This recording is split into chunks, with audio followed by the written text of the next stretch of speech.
बिस्मिल्लाहिर्रहमानिर्रहीम। अस्सलाम वालेकुम।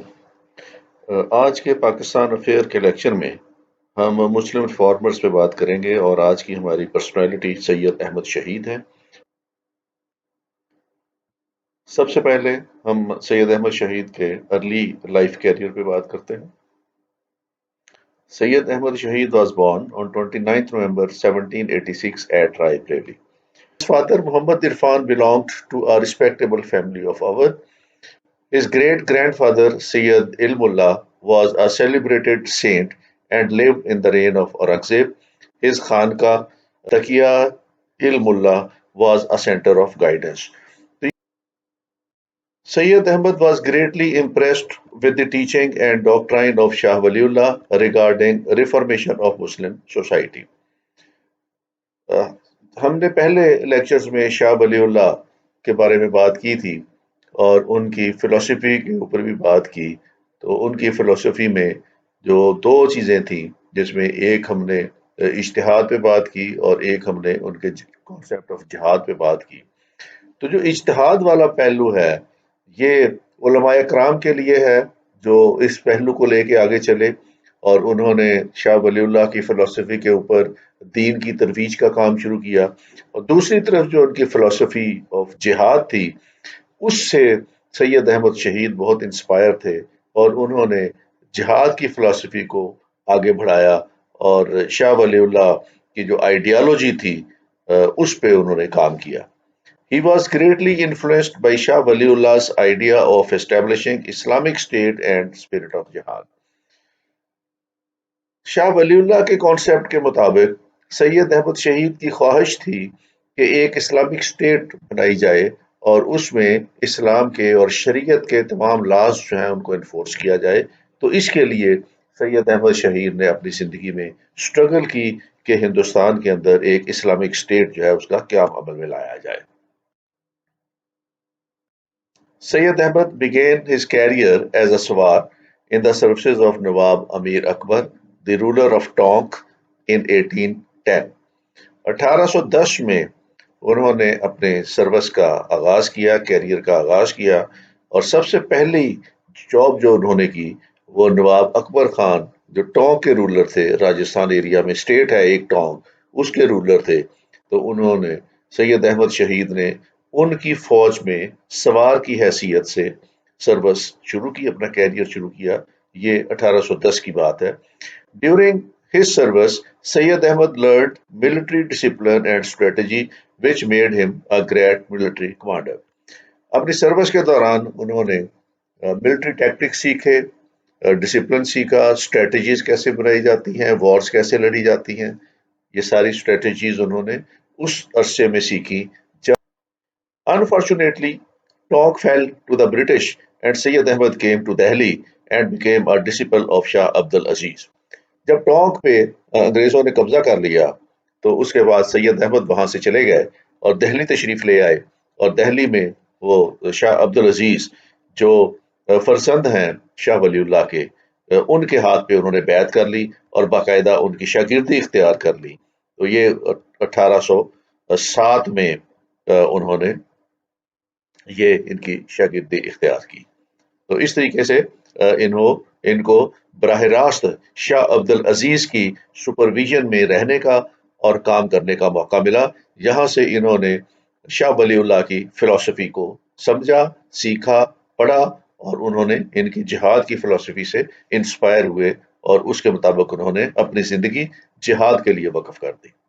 In 1818, Sayyid Ahmad wrote Sirat-e-Mustaqim with the help of his two disciples, Sayyid Ismail Shahid and Maulana Abdul Hai.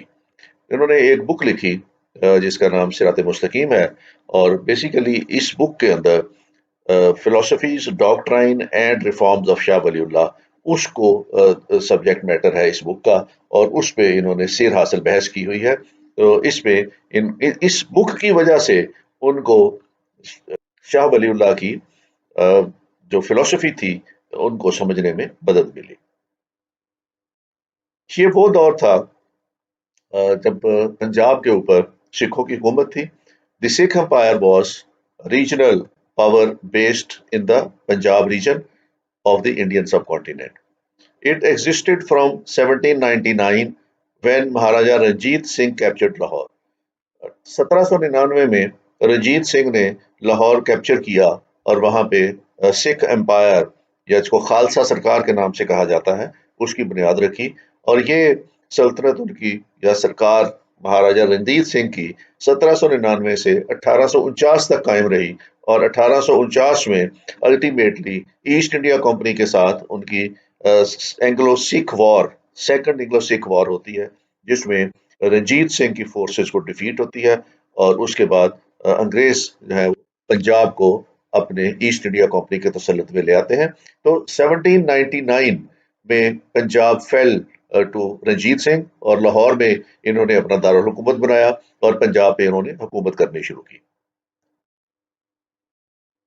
अगर अब हम पेशावर को देखें तो पेशावर बिटवीन इंडिया जहाँ पे मुगल्स भी रहे और दूसरे हुक्मरान भी रहे, उस वक़्त से ही पेशावर अफ़गानिस्तान और इंडिया के दरमियान एक ऐसा एरिया रहा जो कभी इंडियंस के तसल्लुत में आ जाता था, कभी अफ़गानिस्तान के रूलर्स इस पे कब्ज़ा कर लेते थे, और ये दोनों हुकूमतों में मुख्तलिफ वक्तों में शामिल रहा है। तो 1818 में पेशावर जो था वो अफ़गानिस्तान के कंट्रोल में था, और सिख हुकूमत जब पंजाब में बनती है तो उन्होंने इन्वेड करना शुरू कर दिया पेशावर को। It was invaded by the Sikh emperor of Punjab. तो अफगानिस्तान जो था 1818 में पेशावर पे अफगानिस्तान का कंट्रोल था, लेकिन सिख इस कोशिश में थे कि किसी तरीके से अफगानिस्तान को पंजाब के तसल्लुत में लेके अपनी हुकूमत में शामिल कर लिया जाए। In 1818, Peshawar was captured by Maharaja Ranjit Singh and paid a nominal tribute until it was finally annexed in 1834. तो पेशावर 1818 में इन्होंने महाराजा रंजीत सिंह ने कर लिया, फतह कर लिया, और इसको उन्होंने अपनी हुकूमत के जेर असर ले आए। अगर मैप पे देखें तो खालसा सरकार का जो उस वक्त एरिया था उसके अंदर लाहौर वॉज देयर हेडक्वार्टर, उनका मुल्तान तक उनका तसल्लुत था, उसके बाद कश्मीर, कश्मीर के बाद जो एरिया नॉर्दर्न एरिया जिसको हम आजकल बोलते हैं वो वाला एरिया, और ये पेशावर वाला एरिया, ये अल्टीमेटली जो सिख अंपायर थी ये उसमें शामिल हो गया और यहाँ तक अंपायर उनकी फैल गई। इसके बाद अगर सिख सरकार का देखें या सिक्खा शाही के नाम से ये मशहूर था, तो जिन एरिया पे इनकी हुकूमत थी तो उसमें Lahore was their headquarter, Amritsar का एरिया, उसमें जम्मू एंड कश्मीर का एरिया, गिलगित बिल्तिस्तान का एरिया, उसके बाद मुल्तान, मुल्तान के बाद ये बहावलपुर का एरिया, ज़ोब बलूचिस्तान के अंदर अगर देखा जाए तो उसके बाद ये रावलपिंडी इस्लामाबाद मौजूदा है इसका एरिया, और ये पेशावर का एरिया। तो ये सरकार जो थी इनकी सिखों की इस एरिया के अंदर फैली हुई थी।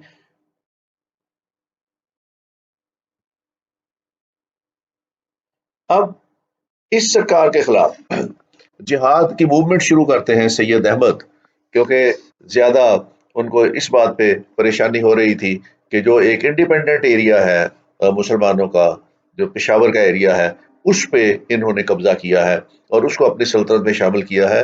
तो सैयद अहमद ने एक जिहाद मूवमेंट का आगाज किया और उन्होंने इस एरिए को चुना, NWFP के एरिए को चुना कि जिस पे उन्होंने फ्रेशली जिसको अपनी सल्तनत में शामिल किया था, और उसको पर्पस उनका ये था कि पहले NWFP को लिबरेट कराया जाएगा सिखों से, उसके बाद पंजाब को और कश्मीर को सिखों से लिबरेट कराया जाएगा। तो जो जिहाद की फिलॉसफी थी सैयद अहमद की, उसमें पेशावर और NWFP के एरियाज को सिखों के तसल्लुत से आज़ाद करवाना शामिल था।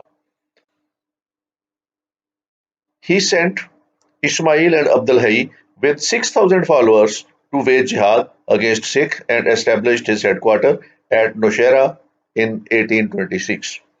तो 1826 में इसका आगाज होता है और ये नौशहरा से इसका आगाज करते हैं, और उन्होंने 6,000 फॉलोअर्स अपने इकट्ठे किए, जिहादी इकट्ठे किए, और उसके जरिए उन्होंने सिखों के खिलाफ जिहाद किया। और उसमें उन्होंने अपने डिसिपल्स इस्माइल को और अब्दुल हई को इसकी 6,000 फॉलोअर्स की कमांड दे के उन्होंने भेजा कि वो सिखों के खिलाफ जिहाद का काम शुरू करें। Sikhs were defeated at Akoda Khatak in December 1826 and Sikh General Budh Singh withdrew from Akoda। ये मौजूदा जो अकोड़ा खटक है इस पे लड़ाई होती है और उसमें सिखों को शिकस्त हो जाती है और सिख उस एरिया को खाली कर देते हैं और जनरल बुद्ध सिंह जो है वो वहां से फरार हो जाता है और इस तरह अकोड़ा खटक जो है वो सैयद अहमद की फोर्सेस के को फॉल कर जाता है और उसमें सैयद अहमद की फोर्सेस का कब्जा हो जाता है। इन 1827 the Sikhs were defeated at Hazro। ये दूसरा फिर मार्का होता है जिसमें हजरों पे सिखों को दोबारा शिकस्त होती है और इस शिकस्त के बाद 1829 में Islamic state was declared and Syed Ahmed was accepted as अमीरुल मोमिनीन। तो इस्लामिक स्टेट का क़याम अमल में आ जाता है और उसमें सैयद अहमद शहीद को अमीरुल मोमिनीन बना देते हैं और वहां पे सैयद अहमद उसमें लॉ इन्फोर्स करते हैं, शरिया इन्फोर्स करते हैं, इस्लामी लॉज जो है वो इन्फोर्स कर देते हैं और एक मुसलमान और इस्लामिक स्टेट जो है वहां पे कायम हो जाती है। और ये वो ड्रीम है जो सैयद अहमद देख रहे हैं कि सिखों को उस एरिया से निकाल के एक ऐसा इस्लामिक स्टेट बनाया जाए जिसमें शरीयत के मुताबिक जिंदगी गुजारी जाए।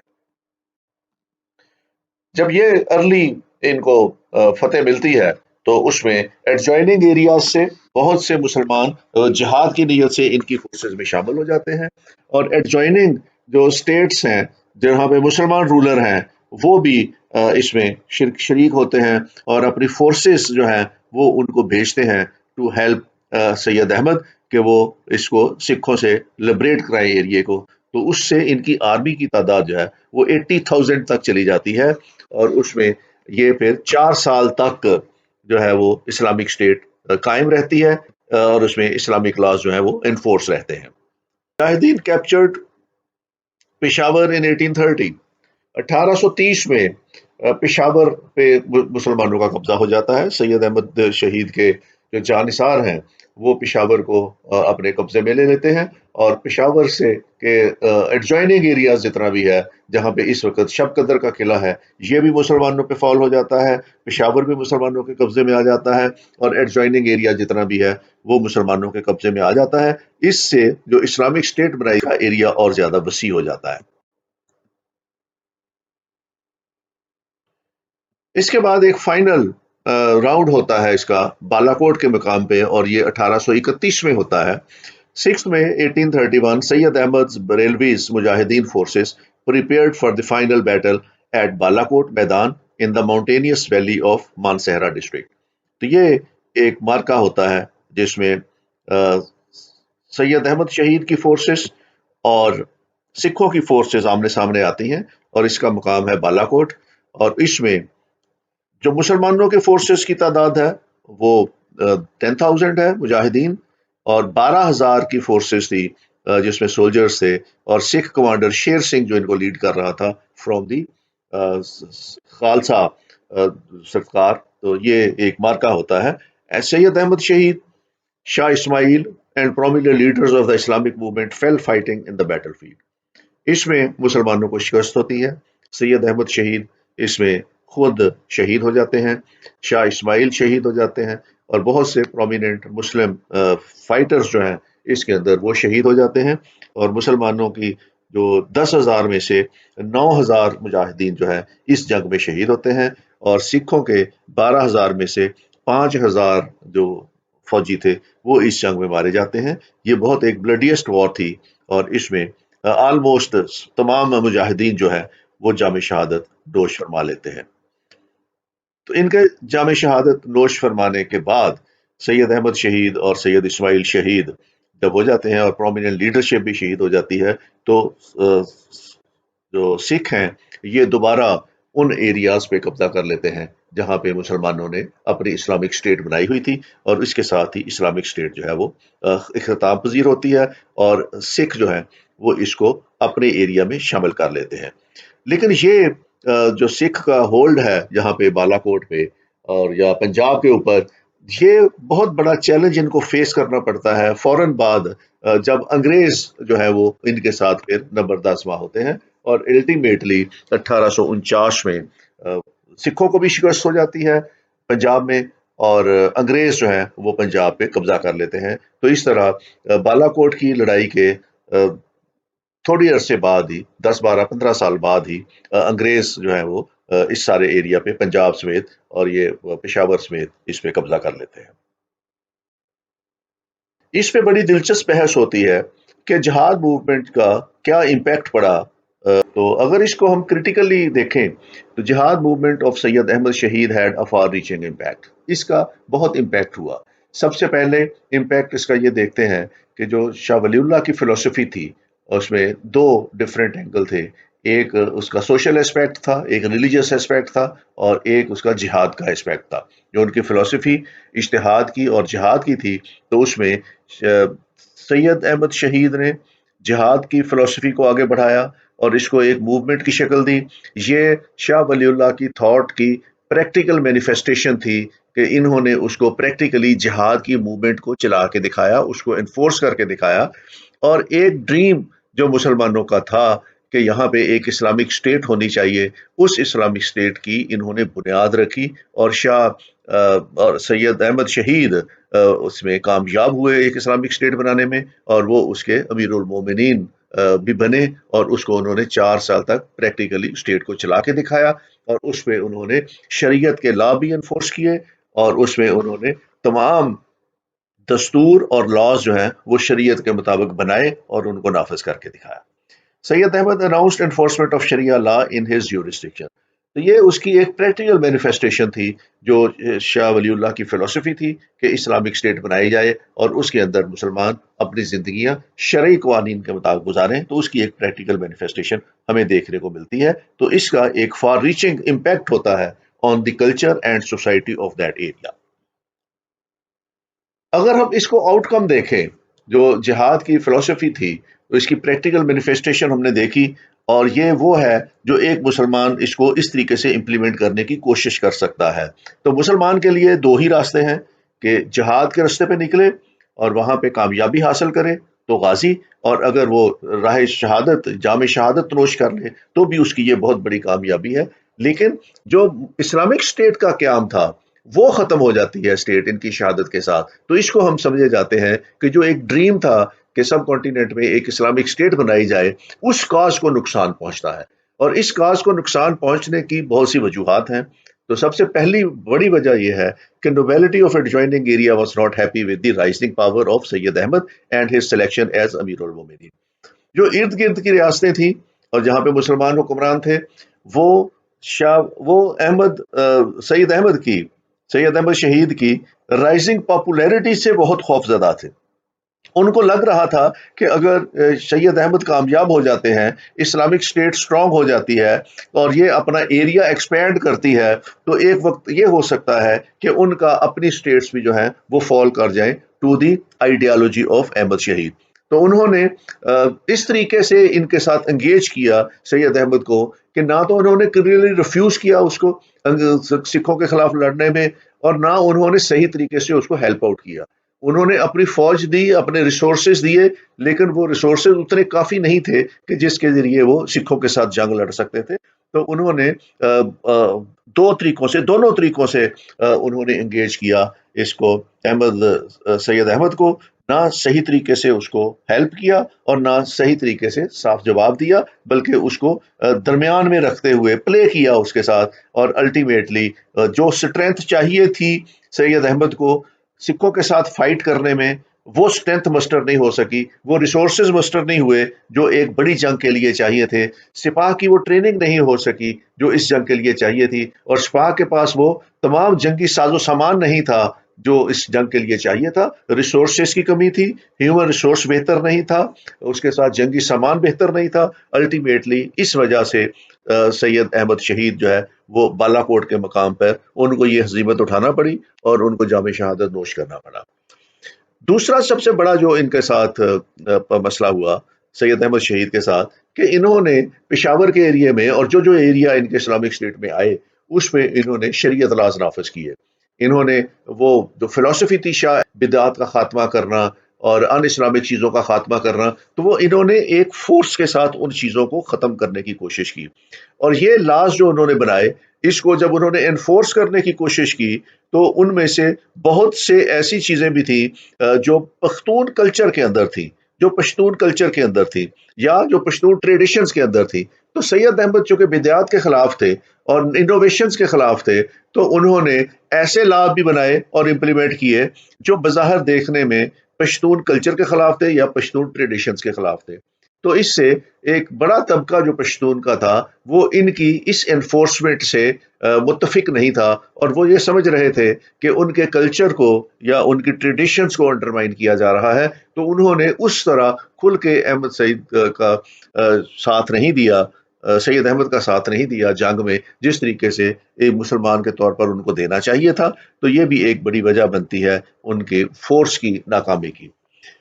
تیسری بڑی وجہ جو بنتی ہے اس میں، that was the division among the Muslim mystics and ideological difference among various groups. Syed Ahmed Shaheed چونکہ ڈسپل تھے شاہ عبد العزیز کے، اور وہ بیٹے تھے شاہ ولی اللہ کے، تو اس فلسفی کے تحت سید احمد شہید جو تھے یہ نقشبندیہ اسکول آف تھاٹ کو جو ہے وہ فالو کر رہے تھے. اور یہ اسکول آف تھاٹ جب school of thought power gain کر رہا تھا پشاور میں اس کے ایڈجوائننگ ایریا میں، اور یہ نافذ کر رہا تھا جو اسلامک لاز کو، وہ اسٹرینتھ ڈرائیو کرتے تھے from Naqshbandiya school of thought. تو یہ بدعات کو اور مزارات کو اور اس طرح کی چیزوں کے چونکہ سخت خلاف تھے، اور اس کے اوپر انہوں نے سختی بھی کی اور لا بھی انفورس کیا. تو یہ بات جو قادریہ اسکول آف تھاٹ ہے یا دوسرے ہیں، ان کو یہ چیز پسند نہیں آئی. تو ایک مسٹیسزم کا اختلاف تھا، ایک آئیڈیالوجی کا اختلاف تھا with other schools of Sufis, جس کی وجہ سے بھی ان کو وہ سپورٹ نہیں ملی ایریے سے جو ان کو ایک مسلمان کے ہونے کی حیثیت سے سکھوں کے خلاف ملنی چاہیے تھی. تو یہ فیکٹرز ہے جس کی وجہ سے الٹیمیٹلی بالا کوٹ کے مقام پر مسلمانوں کو ہزیمت کا سامنا کرنا پڑا. بہرحال یہ ایک فلسفی انہوں نے بالکل دی، اور جہاد کی فلسفی اور شاہ ولی اللہ کی جہاد کی تھاٹس کو اور پالیسیز کو انہوں نے امپلیمنٹ کر کے دکھایا. اور اس کے بعد سب کانٹیننٹ میں جتنی بھی جہادی تحریکیں بعد میں چلی، انہوں نے سید احمد شہید سے انسپائریشن لی اور ان کی پالیسی سے انسپائریشن لی. اور اس خطے کے اندر جتنے بھی گروپ برسر پیکار ہیں جو جہاد کی فلسفی کو اڈاپٹ کیے ہوئے ہیں، وہ سید احمد شہید کی اس پریکٹیکل مینیفیسٹیشن کی پالیسی جو ہے جہاد کی، اس کے زیر اثر ہیں اور اس سے انسپائر ہیں، اور اس سے انسپائریشن لے کے وہ اپنی جہادی تحریکوں کو آگے چلا رہے ہیں. یہ تھا ہمارا آج کا لیکچر، جس میں ہم نے دیکھا کہ سید احمد شہید اور ان کی جہاد کی پالیسی اور اس کا اسلامک اسٹیٹ کا قیام کیسے عمل میں آیا. Thank you very much. Take care. خدا حافظ.